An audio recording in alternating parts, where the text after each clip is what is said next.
talking, and I need more of a show right now. It's time that you made your mind up. 'Cause lately all it ever does is change. It's like we're only talking, going round and around like a round. We'll fight like no other every day. I won't stop like the others. I will stay. 'Cause now's the right time. I'm feeling alright. I'm playing the game like I know I can win right now. It's feeling all up tonight. It's loving it is like I'm making a tight up so high. I won't be turning around. I won't be turning around. It's the right time. I'm feeling alright. I'm playing the game like I win tonight. Think I'll do it on my way. I'm gonna show you what I'm going through. Get you out of your comfort zone. 'Cause I need more of the truth right now. It's time that you made your mind up. 'Cause baby, all it ever meant is change. Feels like we're only talking. Going round and round like a round. I will fight like no other every day.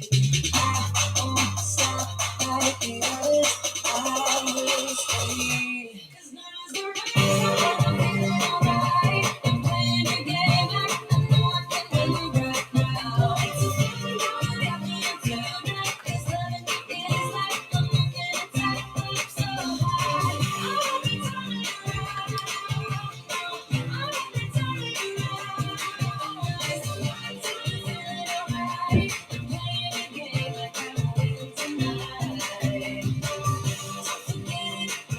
Don't forget it. Don't forget it. We'll turn this around. Don't forget it. Don't forget it.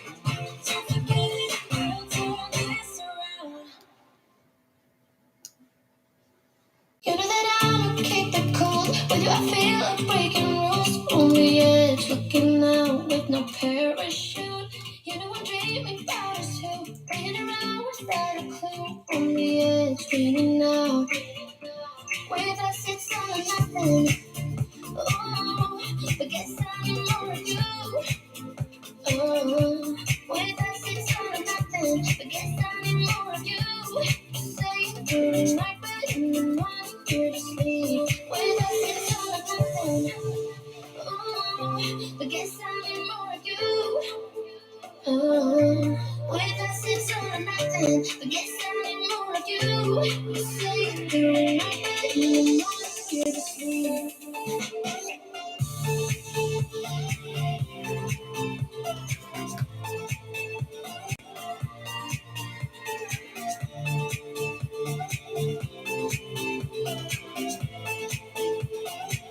I have to confess my first this time. Think your toxic so I'm right. But I know they don't know what you're all about. The way you hold my body tight, staying up talking through the night. Yeah, I know they just don't.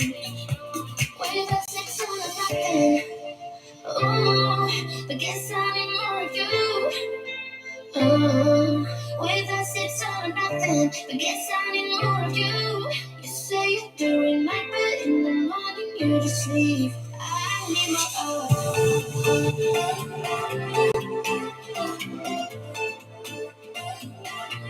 With us, it's all or nothing. Oh, but guess I need more of you.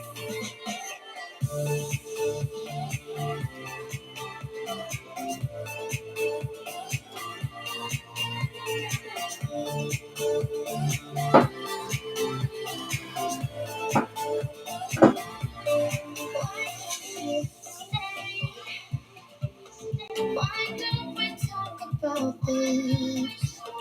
Why don't you stay? Why don't we talk about this? With us, it's all or nothing. Oh, I guess I need more of you. Oh, with us, it's all or nothing. I guess I need more of you. You say you're doing right, but in the morning you to sleep.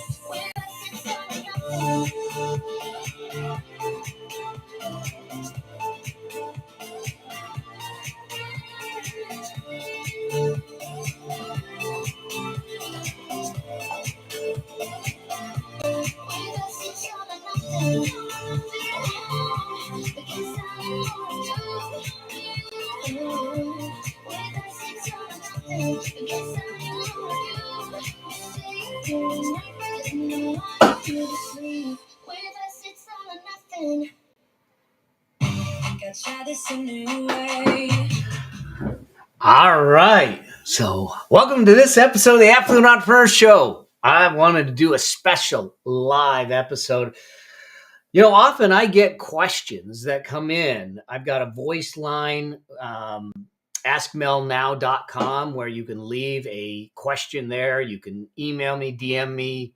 And question came in from someone who is sitting in a corporate job. And this may be something you relate to, and sitting back and they have this side gig. Now, if you've been following me, man, then you know that I truly believe in today's world, in today's time, multiple income streams, they're no longer a luxury. They are a necessity. They're a requirement. Okay. And whether you're an employee or not, having additional income streams is going to help you navigate the crazy uncertain times that we might be in. I mean, if you look at it as we're doing this right now the market is up now 600 points, but you've got inflation, the highest it's been in 4 decades. You've got rising interest rates, mortgage rates that were at 2% are now close to 6%. You've got things costing more, and all the kinds of uncertainty that top people are talking about recession. There's companies that are missing earnings or giving guidance that they're not going to make the same kind of profits that they did. We have the supply chain issues. We've got all kinds of issues that are going on that could affect our world, our financial world, our ability to build wealth. And one of the things that I think is important for us to think about is this idea of making sure that we have more than one income flow coming in, because if something gets choked off, if something stops, you have something else to at least soften the blow. All right. It still might hurt, but it's not like an all or nothing play. And so having multiple income streams is a necessity. It's a requirement in today's world to help you build wealth, to accelerate your path to wealth, but more importantly, to give you a foundation of safety, a foundation, a cushion of safety, what I call a margin of safety. And so this question came in and said, I've got this side, business. It's a coaching business, if you will. But I have my corporate job, and I'm not sure when to transition and when to move, and what should I do? And you might be surprised, but I have a framework for that. So, because this is a question that I get asked a lot. Mel, I want to build wealth. I want to create wealth. And I don't know the best way. I want to start a business. And so how do I do that? Now, let me get clear. There are those out there that are saying, if you want to do it, you jump off the ledge and just go do it. There is a difference between being reckless and being committed. Okay? If you have a family, if you have children, if you have responsibilities, if you have bills and you don't have a cash cushion, then jumping ship and burning the boats is reckless, not committed. Okay? Hopefully this makes sense to you. What I want you to do is do it methodically. I'm going to walk through a framework and some things that come up that you need to think about to make the transition more effective and a higher likelihood of success. Because here's what I know. If we don't do a transition properly, then what ends up happening is you're living a dual life. you're partly in your job, you're partly in the business, and neither one is really excelling. Your boss and the company is noticing that you're not really in the job and your mind's somewhere else. And your business isn't flourishing because you're partly in the job. And the challenge is we don't have a plan. We don't have a process that you're following to get you there. So the other thing that happens if we don't do the transition out of a job to an entrepreneurial endeavor correctly is there's no joy in the earnings. You just feel like you're on a treadmill. I've talked a lot about the treadmill entrepreneur, and the only thing that treadmill entrepreneurs end up with is burnout, breakdown, or crash and burn. That's it. Okay. Over time, they may have some momentary successes, but it's eroding their quality of life. And so you don't have joy of earnings, you got low or no cash flow, and in the end, you struggle. But when we do this transition effectively and we follow a process, a plan, and a strategy, you are actually feeling flow. You don't feel like you're in constant conflict. You have a passion that you're monetizing because you're creating value out in the world.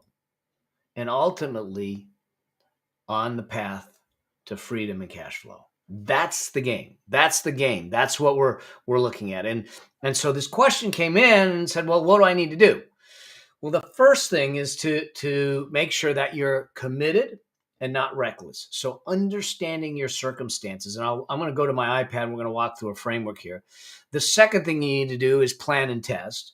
And the third thing is to understand what your scale threshold is. I'm going to explain all of that. So let's walk through something that I call the entrepreneur transition formula. Okay. I'm going to jump to the iPad. We're going to do some drawing. We're going to do some writing and see what I can do to help you understand this. If you're in this situation, you're thinking of starting an online business because that's where you think you can make some additional money. Now, I'm going to be frank with you.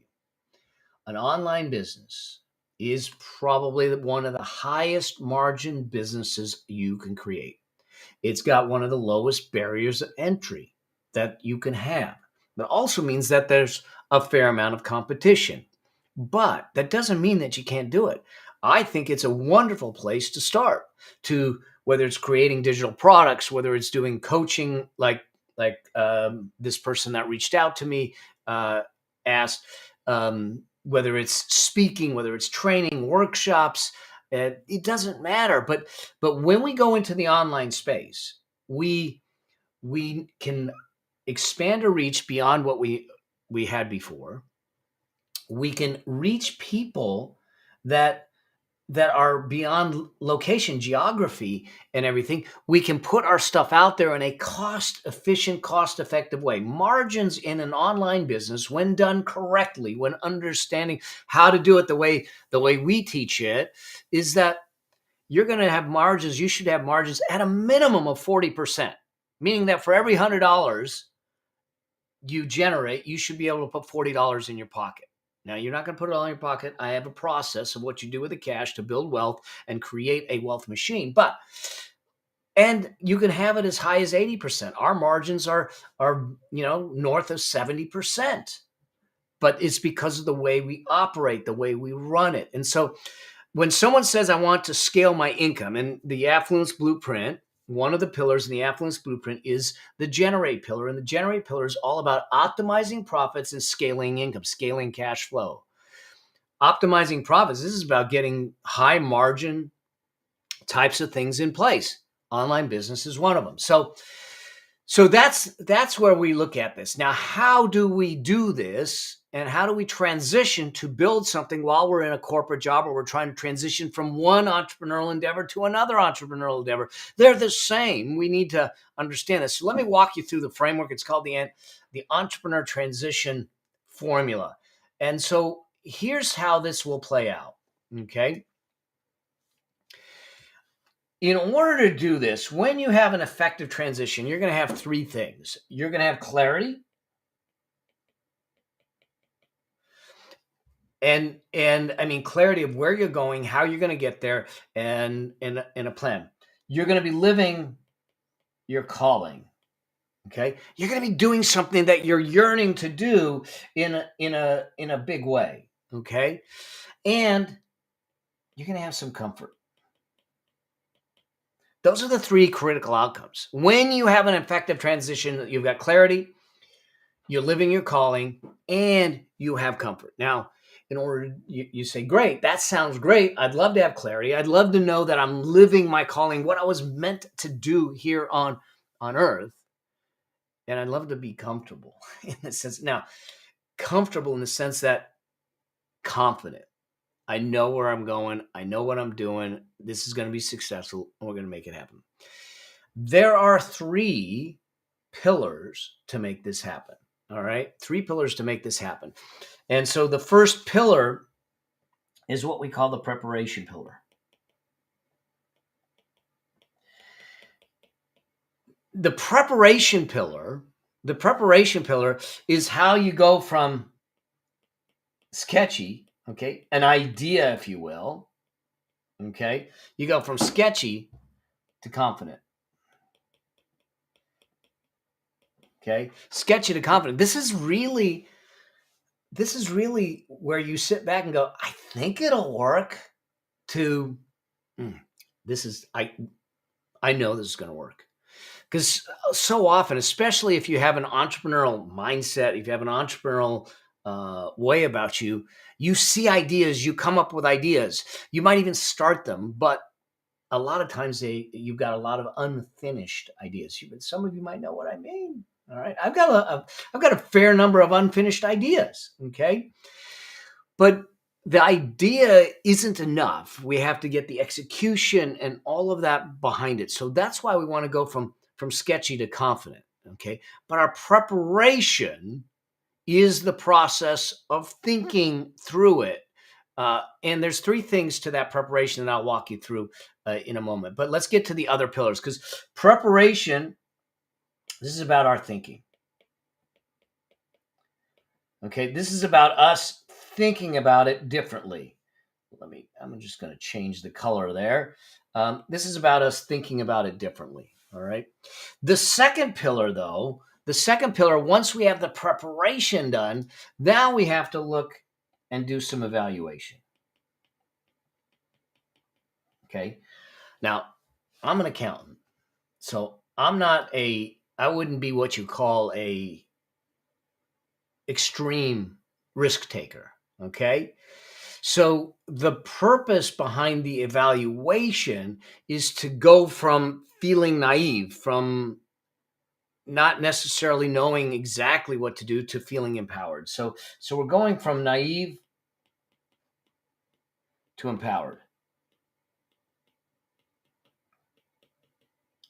Okay, we're going from naive to empowered. And what I mean by evaluation is looking at what is possible, doing your market research, doing your testing, doing the things that you can do. Again, there are three things that you need to do in this stage of the transition process. So I'll talk about those in a second. Let's get to the third pillar, which is really now all of a sudden what we're talking about here is now we get to execution. So think about the process that we've gone through. We did some preparation to get us from sketchy to confident. We did the evaluation to get us to understand some of the things that go into place. Then we go into execution. This is where we end up going from idea to results. Okay, so there's three phases if you truly want to do a transition effectively. So the thinking phase is the preparation phase. The an analyzing phase is the evaluation phase. And then the execution is all about doing. It's about getting it done. It's about getting in there and getting it done. So hopefully this is making sense to you. And as we do this, now you look at it and say, all right, how do I now put this into action? What are the things that I need to do? Well, let's look at the preparation phase, because there's three things that you need to do in the preparation phase to really have this start to take form. And the first is make sure that you're passionate about it? I mean, look, if you're just chasing the mighty dollar, the mighty lira, the euro, whatever your currency is, that's fleeting. It's not going to get you through the difficult times. What's above that? Why? Ask yourself why. Is it my passion? Is it something that I love to do, that I find joy in doing? Because look, being straight with you, building a business sometimes isn't easy. So we need to do it in a place where I find joy. Everything I do, I love what I do. I love doing this with you. I love serving. I love seeing your dreams come alive. I love speaking and helping people build businesses. I mean, I'm sitting on a board of directors. I was just at a board of directors meeting this week. This is a company that was founded in the late 1800s, and it still exists today. And to see the generations and the pictures on the wall. This is what you can create, is a business that builds legacy, that builds generational wealth, that builds things. But you better be passionate about it, because that's what's going to carry you through it. Now, once you have the passion, and now a lot of people say this, just follow your passion and the money will follow. Let me tell you something. Just because you're passionate about it doesn't mean the money will follow. Build it and they shall come. It may work in the movies, but it doesn't work in real life. Okay. Here's the way you need to tweak it, and this is the second thing that you need to look at when you're preparing, and that is this. Once I understand my passion, how do I take that passion and create value for someone else? Create value for someone else. In other words, how do I change their lives? How do I improve their human condition? How do I impact them? Because unless I can give them a transformation, unless I can change the human condition, unless I can solve a problem for them, my passion has no value, commercial value in the marketplace. It's a passion. It's good for me. It makes me feel good, but it isn't something I'm going to be able to sell. So it's not the fact that it's a passion that makes it make money. It's the fact that you can create value by shifting someone's life, by improving their conditions, by solving a problem with your passion that allows the passion to make money. Hopefully that makes sense. So this step is often missed. I'm passionate about this or I'm passionate about that, and they decided to build a business around it. But you gotta ask the question: how am I going to create value through my passions for the people that I want to serve? And when you find that equation of passion plus value, that is when you have the possibility of creating a business around it. Hopefully that makes sense. Okay. And so now all of a sudden you look at the third piece of this pillar. And the third piece of this pillar is interview. Okay. Let's talk about this. What I mean by this is, now you figured out your passions. You figured out how you believe you can provide value to people with your passions. Now I want you to go out to the market. I want you to research. I want you to interview. I want you to talk to people. Now I don't want you to talk to your friends. I want you to talk to your demographics, the people you want to serve, because your friends go, "Oh, that's a good idea. Go do it."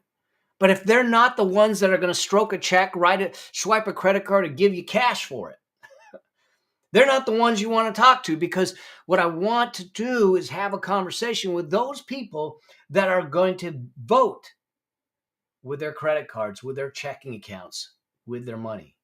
And if they're willing to write a check for it, now all of a sudden you might have something that makes sense. Now, all this is done before you do anything. You're doing the preparation and understanding so you can sit back and formulate it before you ever take it to market. I'm sitting here right now with someone that's helping me do market research and talking to my customers and the clients and the people that I've helped build their wealth, give them financial freedom. What was it?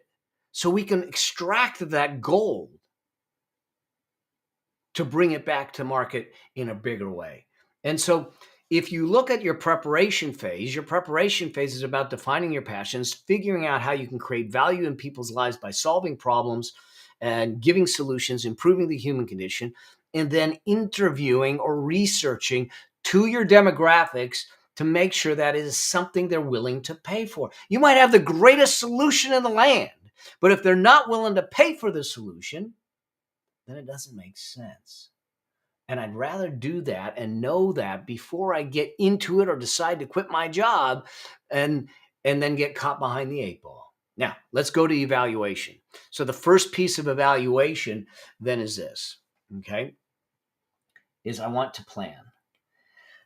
I've interviewed, I believe I have something in place. Now I need to create a strategic plan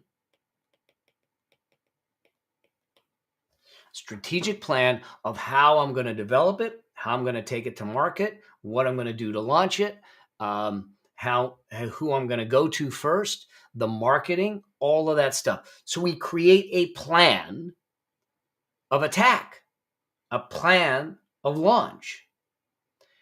And now that gets us to go to this next piece. Now I have a plan in place. Now I do what I call a micro launch. Okay. This is something that if you look at the software industry, they do this. They do beta launches. They know that, hey, we're going to launch this beta. There might be errors. There may be room for improvement. There may be some things, but we want to get it to marketplace so we can get some feedback from it. So then I want you to do a micro launch. So you don't sit back. Like, for instance, you want to go sell something that is a new program that you've never done before. You know, if I'm going to go out and bring new content to the world, I'm not going to do it when I get booked for my, my full keynote fee is $25,000 for a keynote. And so someone books me on a stage for $25,000 to go speak to their organization, and there's 2,000 people in the audience. The last thing they want me to do is test my content or test my material on that audience. They paid for a transformation. They paid for an experience. They paid for me to show up and deliver, not to test my stuff. So what we do is we use a micro launch, a beta launch, a pilot launch, where we take a small group and we pilot it out. We work out the kinks. Look, comedians do it. They go on the road and they test their material. Okay? Software does it. A lot of industries will do pilot launches and micro launches to get feedback. So now I want you to do a small launch. You're still in your job. You're going to do a small launch. And then based on that launch, you now look at it and say, okay, let me now assess. And there's a specific way that you can do a micro launch. You assess the results. What was the feedback? What did they need? What was missing? What could you do better? What was all of that stuff? Because once you do that, you now have because they're willing to buy it. You've tested it. They got results with it, but you found out little holes and things that you could patch or fix to make it even more effective, more efficient, and more value. You assess it, you make the change, and now you move to phase 3, execution. All right. Hopefully you guys are with me. Let's look at the execution phase, because this is where now you start to take it to the marketplace. And the first thing to consider is this, okay? Financial viability. How much is it going to cost for you to deliver this? How much are you going to make? Does it make sense? Is it going to be profitable enough for you to carry this through? Instead of just going half-cocked into the wind, instead of just going out there great guns and say, I don't know, I'll figure it out. You're going to look at it and evaluate and say, what's my worst case? What's my best case? What's my most probable case? We build multiple business plans or multiple avenues to try and create the success that we're looking for. And we look at and we test and stress test the financial viability. We do this with wealth plans. When someone's sitting back and looking at their portfolio and say, do I have enough to retire? Well, let's stress it. What happens if you retire at the worst time of the economy, the market? We just had a 30% decline, and what happens to your portfolio, and what happens to your retirement? What happens if you do it at the best time? What happens if you do it at a mid time? So what the boundaries are. So I want to test and I want to create and understand that I have the financial viability. If you are in a job that you're making $150,000 a year at, and plus bonuses and benefits and all that stuff, and this thing, the way you're building it, is only going to make you $50,000 a year, and you don't have any other income, and you don't have a second, you don't have a bunch of cash set aside, then the financial viability may not be there for you to go and execute on. But we have to take a real look and not just put rose-colored glasses on and look at it from that perspective. But I want you to also ask a entrepreneur's question. And that is, if you look at it and say, I don't like the numbers, instead of saying, well, this doesn't work, ask yourself a different question. And that question is this: how can I make this work? How can I increase the financial viability of this? Okay. Then from financial viability, you need to look at this. The next piece is to say, what's the team? Who do I need to pull this off? Maybe it's just you. Maybe you need a VA. Maybe you need other consultants. Maybe you need, now I have a whole thing on whether you should be in joint ventures or partnerships and how you do that, because they can be dangerous places to play, but they can be extremely strategic and helpful also when you get it dialed in. So it's the team. What are the resources? What are the people that you need to pull this off? By having them in your court, by having them, they may be volunteers, they may just be associates, they may be mentors, or they may be partners, or they may be employees. Define that up front to make that happen. And then the last piece, and this is when you decide when you're going to leave your job. So this gets to the heart of the question that she was asking. And this is something that I call the scale threshold. The scale threshold.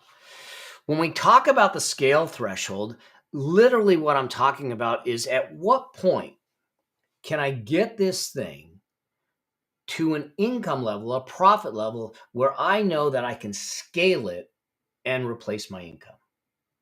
You might sit back, like I said, let's just play the numbers. You have a $150,000 salary, and you say, look, if I can get this generating $50,000, I know that when I put full-time into it, I can get it up to 150. So I know that in that process, I need to be able to finance the gap between 50 and 150,000, the time frame. So if it's going to take 6 months, 8 months, 9 months after you leave your job, you got to be able to finance that. You got to have, that's part of your plan, your financial viability plan, and all of that. But if you look at it and you say, look, I'm single, I'm living in my parents' basement, I have no debt, I have no responsibilities, if you have that, your scale threshold might be even less. You might sit back and say, look, as soon as I make my first dollar, as soon as I know someone will buy it for me, I can go into it and I'll just make it happen. But everyone's scale threshold is going to be dictated by their circumstances. Like I said earlier, reckless versus committed. If you have family, if you have kids that are going to college, you're expecting a child, or you're expecting to expect a child, or you get, all those things go into figuring out your scale threshold. So we don't throw caution to the wind. We don't just flippantly decide to quit without understanding, I have a viable possibility. I've tested it. I've done a financial plan. I know what the financial viability is. I know what my scale threshold is. I need to make 30% of my salary, 40% of my salary, 50% of my salary before I step out and walk away, because that is proven to me that I can scale this. Okay. I'm not going to tell you, look, it's 30%. And then you're out, because each person is different. My son, he's got a brand new baby girl. My little granddaughter Emily will be 1 year old in August. They're in a different place than Stephanie and I. Our responsibility is our 1 year old puppy. Okay, it's a different game. And so our scale threshold, plus we have a different level of net worth and wealth. So our scale threshold is very different than theirs might be. Mine is different than yours. Yours is different than someone else's. So, but it is a number. It's a place where, one, you've proven the concept. You know that you can, that people are willing to buy it. You know that it's profitable, and you know that all it takes is more dedication and time for you to scale it, and that you can sustain yourself financially during that scale time. Okay. Now, that's how I would look at this, is that if I'm going to do a transition, I'm going to do it very methodically. I'm going to look at the numbers. I'm going to look at the possibility, and I'm going to make it work that way.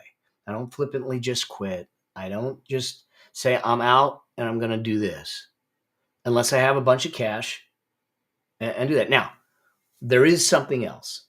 There are those folks that are going to find themselves, or potentially find themselves, in a situation of being what I call a necessity entrepreneur. In other words, you didn't have a choice. They decided to outsize you, downsize you, get rid of you for whatever reason. So you find yourself on your own. This same process works, but now your back's against the wall. Now you got to look at it really critically, and you got to get going, because unless you've followed the wealth priority ladder and some of the things that we teach in the Affluence Blueprint, you may not be positioned financially to sustain yourself for a long period of time, depending on what the company does with a severance package or something like that. So you want to be prepared for this. And this is why I'm saying that whether you feel like you're comfortable in your job or you're comfortable in your business, I think you need to look at, how do you create additional sources of income? Because additional sources of income will give you the possibility of choice. Something happens to one job, or you can't earn in another job, you've got other income streams. When my cancer hit and we decided to step away from the business, I knew that that was going to drop the cash flow, but I had other income that was coming in. I didn't have to sell anything. This is the crux of some of the things that I want people to get. I want people to understand. We have to build not only the business machine that's going to allow us to cash flow, but we need to build the wealth machine. We need to build the other machine from the business machine to give us the financial freedom. The freedom doesn't sit in the business. The freedom doesn't sit in your employment. The freedom is in the wealth creation machine that you have created from those things. And part of doing that is scaling your income, optimizing your profits, and finding multiple streams of income. All right. I hope that this helps. I hope that this kind of gets you to start thinking about things. And if you only have one source of income, it's time. It's time for you to look for other sources, just so you can give yourself a bit of a safety net. If you have other sources of income, it's time to look at them and say, are they optimized? Are they maximized? Are they doing the things that they want to do? Are they totally stressing the heck out of me and they're not working in concert with each other? Okay, I had the blessing of shutting everything down and then redesigning my businesses, my financial life, and everything. It came at the cost of cancer, but it was a blessing nonetheless. All right. But this is a perfect time for you to take the time to look at it. I hope that you found this helpful, and that you see the value in doing this to move you forward financially, to move you closer to financial freedom. You know that my true belief, to the core of my being, is financial freedom is a birthright. I want to help you claim that. I want to give you the pathway to make that happen. All right. You got to run the miles. I'll point you the right direction. All right. And if there's anything that I can do to support you in that journey, let me know. Send me a note. Send me a question. send me something. Send me a homing pigeon. Let's keep you on that path to financial freedom. Let's give that to you. That's what an affluent entrepreneur does. And that's what we want to make of you. In the meantime, until we get a chance to see each other on another episode, another show, or on the road, always strive to live a life that outlives you. Cheers.